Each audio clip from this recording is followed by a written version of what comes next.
হামিম মণ্ডল এই পিলখানাতে যেখানে থাকতো, তুমি বলছো জায়গাটা প্রচন্ড ঘিঞ্জি এলাকা। আমার বক্তব্য হচ্ছে, সেখানে কি হিন্দিভাষী বেশি, মুসলিম কমিউনিটির লোক বেশি, নাকি হিন্দু কমিউনিটির লোক বেশি? দেখো, এটা মিক্সড পপুলেশন বলা যেতে পারে। যে পিলখানা রয়েছে, যেরকম তোমাকে আমি জানালাম প্রথমে, যে মাঝখানে জিটি রোড রয়েছে, একদিকে রয়েছে মন্ত্রীর বাড়ি, আর অন্যদিকে রয়েছে পিলখানা আলম মিস্ত্রি লেন। তো মুসলিম এলাকাও রয়েছে, হিন্দু ভাষাভাষী রয়েছে, মিক্সড পপুলেশন রয়েছে। কিন্তু এইখানে সেইভাবে তো বলা যেতে পারবে না যে পুরোপুরি হিন্দু রয়েছেন কি মুসলিম রয়েছেন, কিন্তু মিক্সড পপুলেশন রয়েছে। যদিও রাস্তা যেটা রয়েছে, সেই রাস্তা দিয়ে প্রত্যেকটি মানুষ হাঁটাচলা করছে। তো সেই কারণে বলা যেতে পারে যে এই মিক্সড পপুলেশন, যদিও বেশি সংখ্যা হতে পারে মুসলিমদের রয়েছেন, কারণ পিলখানা একটা পরিচিতি রয়েছে মুসলিমদের বহু সংখ্যা হিসাবে এলাকার মধ্যে। সেই কারণে হামিম মন্ডল এই এলাকাকে বাছাই করেছিল, যাতে সেইখানে সুরক্ষিত থাকতে পারে, ও সুরক্ষিত থেকে এইখান থেকে পুরো গোটা এলাকা বা মন্ত্রী উপরে সে নজর রাখতে পারে বা একদম। এলাকা মনিটরিং করতে পারে। এইটাও হতে পারে, এর মধ্যে কোনো দুরাই নেই। আমরা সিকিউর করলাম যে টার্গেট যে ছেলে ছিল তাকে, এবং লোকাল পুলিশকে অ্যালার্ট করলাম, ওনার সেফটি সিকিউরিটি ইনশোর করা হলো। তারপরে সেই হ্যান্ডেলের অ্যাক্টিভিটির পরিপ্রেক্ষিতে আমরা দেখলাম কি তার অ্যাক্টিভিটি অনেক ক্লোজলি হচ্ছে। একটা ছেলে আছে, তার নাম আছে হামিম মন্ডল। সেই ছেলেটি হাওড়ার, আর পিলখানা থাকতো আগে। আমরা দেখলাম ইদানিং ও বর্ধমানে শিফট হয়েছে। তো আমরা যখন এই অ্যাক্টিভিটিকে পুরোপুরি মনিটর করলাম, তারপরে অন 31st নাইট আমরা হামিম মন্ডলকে আমাদের হেফাজতে নিলাম ফ্রম বর্ধমান রেনেসাঁ রেজিডেন্সি থেকে। হামিম মন্ডলকে যখন আমরা কাস্টাডিতে নিলাম, তখন ইন্ট্রোগেশন করে, তারপরে অনেকটা আমাদের টেকনিক্যাল অ্যানালিসিস করে আমরা কয়েকটা জিনিস খুব সিরিয়াস জানতে পারলাম। প্রথমে কি কয়েকটা হ্যান্ডেল আছে যেটা যাদের সঙ্গে হামিমের খুব ক্লোজ ইন্টারাকশন চলছে।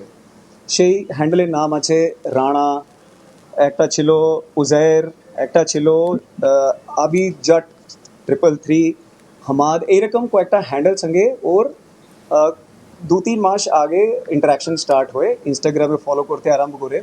তারপরে ওর কমিউনিকেশন প্যাটার্ন ডেভেলপ করতে করতে হোয়াটসঅ্যাপ কিছুটা। এসটিএফ এর আজ গৌরব শর্মার বক্তব্য শোনাচ্ছিলাম আমি। এখান থেকে আমি বৈদ্যনাথের কাছে একটা প্রশ্ন রাখবো। বৈদ্যনাথ, দেখো, হামিম মণ্ডলকে রেনেসাঁ কমপ্লেক্সের একটা মাল্টি জিম থেকে সে যখন এক্সারসাইজ করছিল তখন অ্যারেস্ট করে এসটিএফ। কিন্তু সেখানকার যিনি ট্রেনার অমিত রায়, তিনি বলছেন যে ওর যে ফিজিক্যাল অ্যাক্টিভিটিস যেটা ছিল সেটা একদিনে পসিবল নয়। সেক্ষেত্রে তাহলে যখন এখানে থাকতো, পিলখানাতে থাকতো, সেও নিশ্চয়ই তাহলে এখানে থাকাকালীনও জিমে যেত। সেই রকম কি কোনো রকম কোনো তথ্য জানতে পেরেছো? এই বিষয়ে এখনো আমাদের কাছে কোনো অস্পষ্ট খবর নেই। যদিও হতে পারে, যেইভাবে তার শরীর ফিটনেস রয়েছে, সে কয়েক মাস যদি জিমের ট্রেনিং নেয়, সেই ক্ষেত্রে সেই বডিটা থাকবে না। বডিটাকে মেনটেন করার জন্য নিশ্চয়ই সে এইখানেও কোনো যে জিম রয়েছে, সেই জিমে নিশ্চয়ই সে ট্রেনিং নিচ্ছিল। কিন্তু কোন জিমে নিচ্ছিল বা কোথায় কত দূরে ছিল, সেটা এখনো আমাদের কাছে উঠে আসেনি। কিন্তু নিশ্চয়ই ও জিমে ট্রেনিং নিচ্ছিল, এটা তার শরীর দেখে একবারে বলা যেতে পারে, বা যেটা পুলিশ আধিকারিক রয়েছেন তারাও এটা মানে জানিয়েছেন।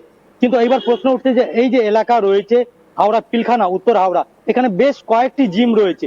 এবার কোন জিমে সে জিম করতো সেটা এখনো উঠে আসেনি, বা তার মুখ যেটা রয়েছে, সে যখন তার পরিচয় উঠে আসবে, তারপরে হয়তো কেউ যদি কোনো জিমের মালিক বা ট্রেনার যারা রয়েছেন তারা জানাতে পারবেন যে এইখানে আমাদের এই জিমের ট্রেনিং নিত। কিন্তু সেটা এখনো অস্পষ্ট উঠে আসেনি, বা আদৌ এই ঘটনার সঙ্গে কেউ জড়াতে চাইছেন না বলে সে সামনেও উঠে আসতে চাইছেন না, এরকমও হতে পারে অনেক জিম যে মালিক রয়েছেন তারা। যদিও এইখানে যে উত্তর হাওড়া একাধিক জিম রয়েছে, সেটা এলাকার মানুষদেরও বক্তব্য রয়েছে, হয়তো এখানে তারা ট্রেনিং, সে হামিম যে রয়েছে সে ট্রেনিং নিত বা নিচ্ছিল, কিন্তু এইখান থেকে চলে যাওয়ার পর বর্ধমানে সে সেখানে কাজ করতো ও সেইখানে তার যে অন্যান্য যে দৈনিক কার্য ছিল সেইগুলো করতো বা জিমের ট্রেনিং নিত। জুলেখা, বৈদ্যনাথ দেখো, আমরা এসটিএফ মারফত অর্থাৎ এসটিএফ এর গতকাল বিকালবেলা যে প্রেস ব্রিফিং ছিল বিকেল 4টে নাগাদ, সেখানে এসটিএফ এর আইজি গৌরব শর্মা একেবারে স্পষ্ট জানিয়ে দিয়েছেন যে এই হামিম মণ্ডলের সঙ্গে অর্পিতা সরকারের প্রায় 4 বছরের একটা রিলেশন ছিল এবং তারা নিয়মিত দেখাও করত। অর্থাৎ অর্পিতার এই ওয়েস্ট বেঙ্গলে কিন্তু তাদের আত্মীয়র বাড়ি রয়েছে, যখন সে আসতো হামিম মণ্ডলের সঙ্গে দেখা করত। সেক্ষেত্রে কি হাওড়াতে দুজনকে কখনো একসঙ্গে দেখা গিয়েছে? হাওড়াতে যেটা বললাম যে হামিমকে সেইভাবে কোনো রকম পরিচিতি ছিল না। এইবার এই খবর আসার পর মানুষ তোর মধ্যে জিজ্ঞাসা রয়েছে, তারাও জানতে চাইছেন।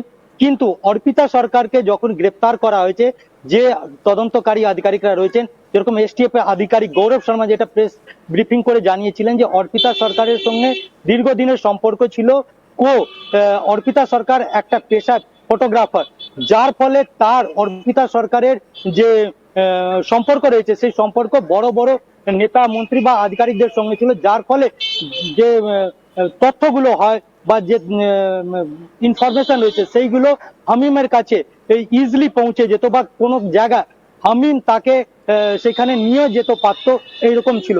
আর এই কারণে যেটা মন্ত্রী উমেশ রায়ও জানিয়েছেন বা পুলিশের তরফ থেকে যেটা জানা গেছে, যেটা জানিয়েছিলেন যে হানি ট্রিপের মাধ্যমে যে মন্ত্রীর ছেলে তাকে ফাঁসানোর চেষ্টা ছিল এই অর্পিতা সরকার।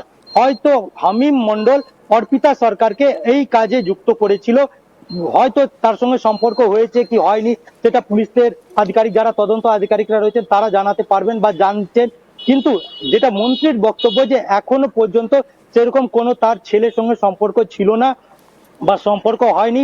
পুলিশ আধিকারিকদের খবর দেওয়ার পর তারা সচেত হয়েছিলেন, বাড়িতে যে ছেলে ছিল পরিবারের লোকজনকে জানানো হয়েছিল। যে বিষয়টা স্পেসিফিক জানতে চাইছি, হামিম মণ্ডল এই পিলখানাতে যেখানে থাকতো, তুমি বলছো জায়গাটা প্রচন্ড ঘিঞ্জি এলাকা। আমার বক্তব্য হচ্ছে সেখানে কি হিন্দিভাষী বেশি, মুসলিম কমিউনিটির লোক বেশি, নাকি হিন্দু কমিউনিটির লোক বেশি? দেখো, এটা মিক্সড পপুলেশন বলা যেতে পারে। যে পিলখানা রয়েছে, যেরকম তোমাকে আমি জানালাম প্রথমে, যে মাঝখানে জিটি রোড রয়েছে, একদিকে রয়েছে মন্ত্রীর বাড়ি আর অন্যদিকে রয়েছে পিলখানা আলম মিস্ত্রি লেন।